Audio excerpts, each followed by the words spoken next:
less than 2 seconds to hit 100 kilometers per hour, over 20,000 revolutions per minute in a motor that makes no sound. Tesla didn't just unveil a new motor. They're rewriting the rulebook of the electric vehicle industry, a breakthrough from carbon fiber and boundary-pushing speed. Tesla's latest motor isn't a minor upgrade. It's a full-on revolution in design. At the core is a carbon-wrapped rotor, a material that is ultralight, highly durable, and capable of withstanding extreme forces at very high speeds. In traditional electric motors, the metal core tends to expand and warp under high-speed operation and constant heat. But with Tesla's carbon wrap, the motor core stays perfectly stable, even under intense centrifugal force and thermal stress.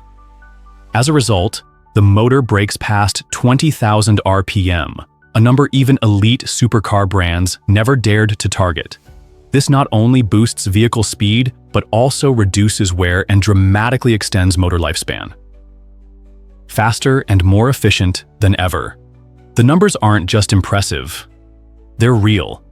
Vehicles equipped with this new motor can accelerate from 0 to 60 miles per hour in under 2 seconds. That's faster than nearly every gasoline-powered supercar on the planet. But beyond speed, the real innovation lies in how little energy it consumes to maintain peak performance. This system operates with extremely high efficiency. It converts nearly all electrical energy into movement, minimizes heat loss, and eliminates the need for bulky cooling systems. A cost advantage and mass production. Tesla's real advantage doesn't just lie in engineering, but in scaling that engineering for mass production. The new motor uses fewer rare earth materials, avoids complex mechanical assemblies, and can be produced faster and cheaper than traditional EV motors. Tesla's factories are optimized for this efficiency, from gigacasting to robotics to vertically integrated supply chains. Everything is monitored and adjusted in real time using advanced software and sensor data. While other automakers still rely on third-party suppliers for key components, Tesla controls most of its inputs, processes, and systems internally. As a result, Tesla can not only make a better motor, but also sell it at a more competitive price. While rivals struggle, Tesla moves into the next era. While legacy automakers like Ford and GM are still navigating their transition to electric vehicles, and while startups like Lucid and Rivian struggle to scale production, Tesla is preparing to bring a new technology into mass production. Tesla isn't adapting an old model. They built everything from the ground up for the electric era. Traditional brands often retrofit gasoline vehicle frames into EVs. That adds weight, reduces efficiency, and complicates production. In contrast, Tesla's cars, batteries, motors, and software are designed as a unified whole, from blueprint to showroom. Tesla is more than a car company. It's a global ecosystem. Each Gigafactory isn't just a factory, it's a machine that builds machines.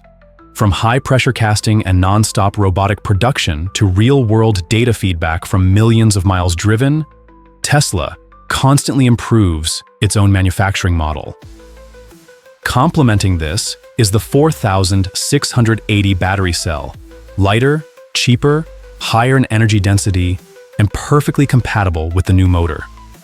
Their self-driving system, trained on data from real drivers around the world, doesn't depend on static maps. It learns and adapts to every road and situation. The future is already on the road. These breakthroughs don't just make a better car. They represent a new model of operation, one that's intelligent, efficient, and globally scalable. Tesla is expanding into new markets like India, the Middle East, and South America. While others manage massive recalls manually, Tesla solves issues with a single update. With a motor that is stronger, lighter, smarter, more affordable, and built for scale, Tesla is setting the new global standard for what the future of automotive technology should be. Donald Trump has told a rally at a U.S. steel plant in Pennsylvania that he intends to double U.S. steel import tariffs to 50%. The president said the increase would offer the country's steel industry more security and vowed to stop any countries getting around the new rate. we are going to be imposing a 25% increase. We're going to bring it from 25% to 50% the tariffs on steel into the United States of America, which will even further secure the steel industry in the United States. Nobody's going to get around that. Steel tariffs rise 50%. 5 U.S. giants halt lines, raise prices, cut production.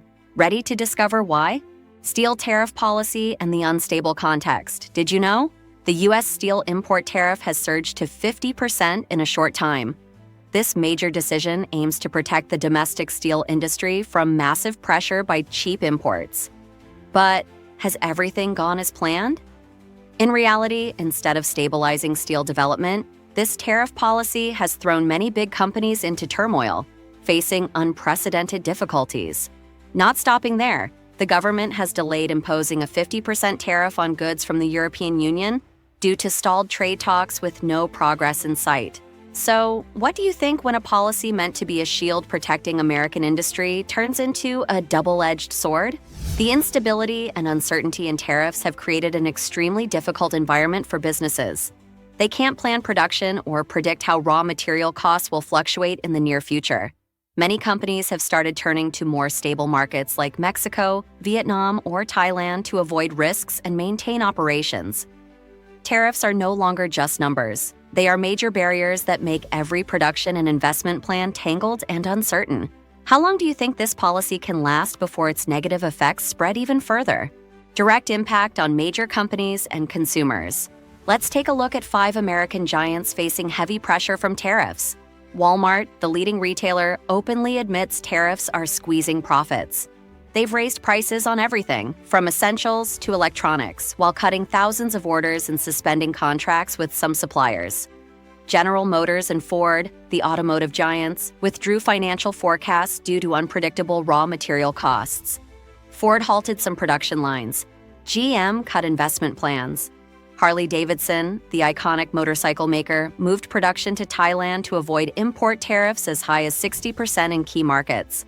Caterpillar, a construction machinery leader, suffered a $350 million loss in one quarter due solely to tariffs. Their CEO is considering downsizing domestic production to survive. Nike raised prices by $2 to $10 per pair of shoes due to import tariffs from Vietnam, forcing cuts in promotional programs. With prices rising and products shrinking, how do you think American consumers will react going forward? Widespread impact on labor market and supply chains.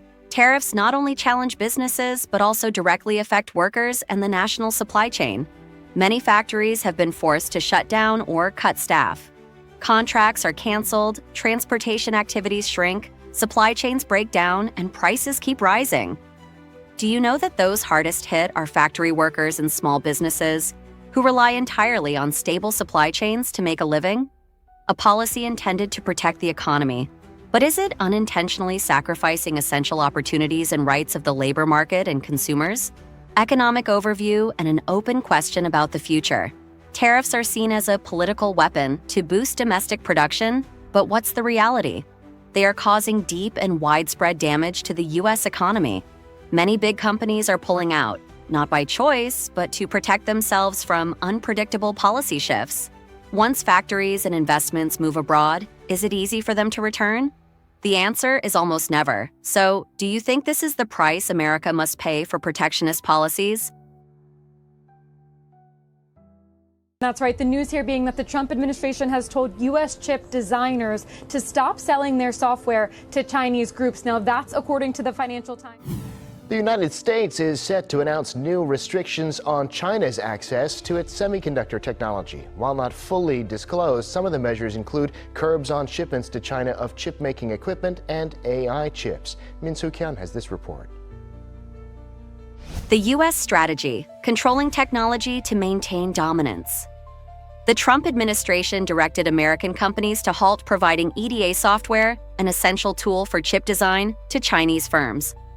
These companies command over 70% of the global market for chip design software, especially in the field of AI chips. The goal is clear: to slow China's semiconductor development, block access to advanced technologies, and preserve America's leadership position. However, this policy also disrupts global supply chains and reduces revenue for American firms. It creates heightened political and trade tensions, raising concerns among businesses and investors about the long-term sustainability of the global supply network. China's resilience and remarkable progress. Despite the restrictions, China has made significant strides in chip technology in 2025. Notably, Chinese researchers announced breakthroughs in carbon nanotube transistors, improving performance and practical applications. DeepSeek, a Chinese company, developed the AI model DeepSeek-R 10528, boasting impressive cost efficiency and computational power. Although details on GPU counts and costs remain limited, China is investing heavily, with a budget of approximately $48 billion, focusing on open architecture, RISC-V designs, and domestic lithography technologies. This effort aims to reduce reliance on imported technology and build a self-sufficient semiconductor industry. Global economic and financial impacts. The U.S. software supply ban has caused significant supply chain disruptions and impacted revenue for American firms like Cadence and Synopsys, who earn substantial income from the Chinese market. All of the essential capabilities to advance AI, and they've made enormous progress in the last several years. Whatever policy the administration puts together really should enable us to accelerate the development of AI, enable us to compete on a global stage. The global financial market reflects these changes through volatile capital movements and wavering investor confidence, particularly in the semiconductor sector, which is highly sensitive to political fluctuations. The risk of technological fragmentation. Two separate ecosystems. The U.S. ban contributes to the emergence of two distinct technology ecosystems, one led by the U.S. with its own chip standards and supply chains, and the other by China, centered around RISC-V architecture and homegrown technology.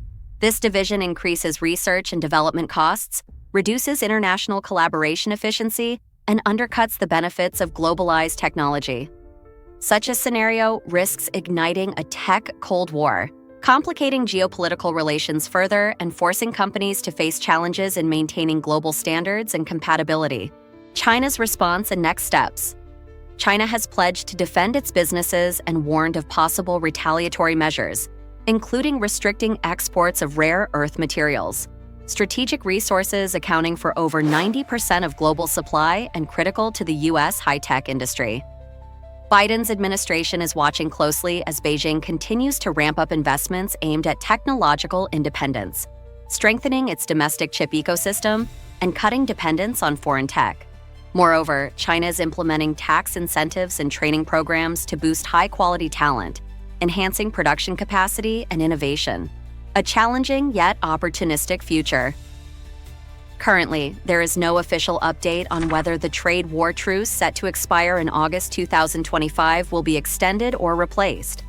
If no new agreement emerges, the technology war will likely persist, causing continued economic damage and deepening global supply chain disruptions. However, this challenge opens doors for multiple countries to develop independent technologies and diversify chip supply sources. Republican presidential candidate Donald Trump attended a campaign event in Pennsylvania Monday night, a roundtable where farmers and manufacturers expressed their concerns about the farming industry. It was here that Trump says farming company John Deere will have to pay strict tariffs if he was reelected.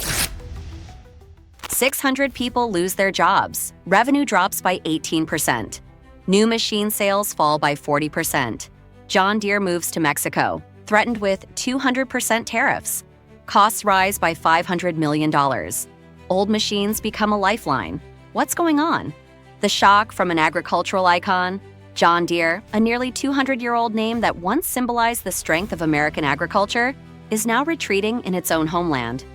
On May 30th, the company quietly closed multiple factories in Iowa, Illinois, and several other states. 600 workers lost their jobs, and sadly, some only found out via email. Just a few days later, in Pennsylvania, amidst applause at a campaign rally, Donald Trump declared that, if re-elected, all John Deere products manufactured in Mexico and brought back to the U.S. would be hit with a 200% tariff. A strong warning? Perhaps. But John Deere had already acted. They didn't wait for anyone to signal red.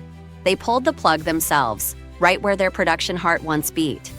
No more guessing, no more rumors. This is the truth. Clear, with numbers, with people. While politics continue to argue, the workers silently left. Struggling farmers, old machines. Take the lead, it's not just the factories closing. Out on the fields, everything is changing as well. New machine prices are soaring, tariffs are piling up, interest rates are sky high. American farmers have no other choice. They are forced to return to machines that are 10 to 15 years old. Old machines suddenly become a lifeline. Sales of new machines dropped more than 40% in just 3 months. A troubling figure. But it doesn't stop there. A basic hydraulic hose, a fundamental component, now takes up to 6 weeks to be available. During the growing season, a 6-day delay can ruin an entire season, let alone 6 weeks. And then that fear spreads. From the fields to the co-op boardrooms, from factories to banks. It's no longer an economic crisis, it's a psychological crisis. The fear is creeping everywhere. Remember 2018? The trade war cost farmers over $27 billion in exports. And now that scenario is coming back. Faster, stronger, deeper. The reaction and the clash between policy and reality. Trump didn't stay silent in response to John Deere's actions. He declared, "Any company that moves jobs overseas deserves to be taxed to the bone." The audience applauded loudly. The crowd cheered with excitement. But inside the factory, the atmosphere was entirely different. No applause, no smiles, just silence, heavy with tension, and empty stares. Because they understood. They were stuck. On one side was the slogan, "Made in America." On the other, costs, tariffs, canceled orders, and a crippled supply chain. John Deere has not betrayed America. They remain committed to investing $20 billion in the U.S. over the next 10 years. But just this year, they've already incurred an additional $500 million in costs due to tariffs. Think about it. How can you invest in the future when you can't even survive the present? Standing at a crossroads. One path is loyalty with losses. The other is cutting back and surviving. What would you choose? The ripple effect spreading across the supply chain. Don't think this is just about John Deere. It's not. The system is shaking. In Minnesota, 3 major dealers canceled their annual sales events. In Nebraska, the co-op cut all financial support for purchasing equipment. Indiana is sounding the alarm. The farm foreclosure rate is skyrocketing at a pace not seen since the Great Depression. The agricultural production chain is not a series of isolated links. It's an interconnected system, from growers to factories to banks. One broken link and the whole system collapses. What's happening now is no longer a few cracks. This is a domino effect in motion, step by step, systematic. And now the question is no longer, how will John Deere manage? The question is, if such a huge corporation has to pull back to survive, then what chance do smaller businesses have to stay afloat? I've always worked to be very competitive from a pricing perspective and leveraging our strong portfolio. I'm very proud in this first quarter, we grew 2 points of market share. So we're going to continue to leverage our strong products across Cadillac, GMC, Buick, and Chevrolet.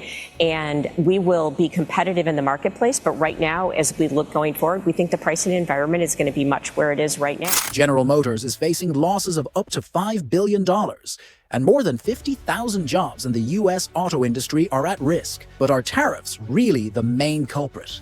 Tariffs, a double-edged sword cutting deep into GM's costs. Tariffs of 25% slapped on imported auto parts were supposed to be a win for American jobs.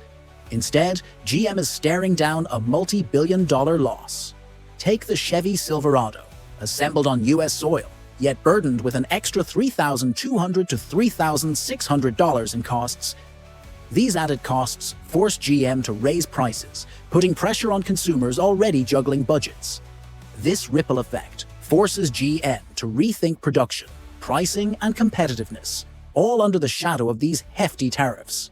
Production disruptions, layoffs tied more to demand than tariffs. You might think tariffs alone are firing workers, but the reality is more nuanced. GM's factories, Factory Zero in Detroit, Cami Assembly in Canada, are slowing output, mainly because people aren't buying as many vehicles, especially electric ones. Despite nearly doubling EV sales to 31,000 units in early 2025, GM missed the 100,000 unit break-even target. This shortfall causes temporary layoffs.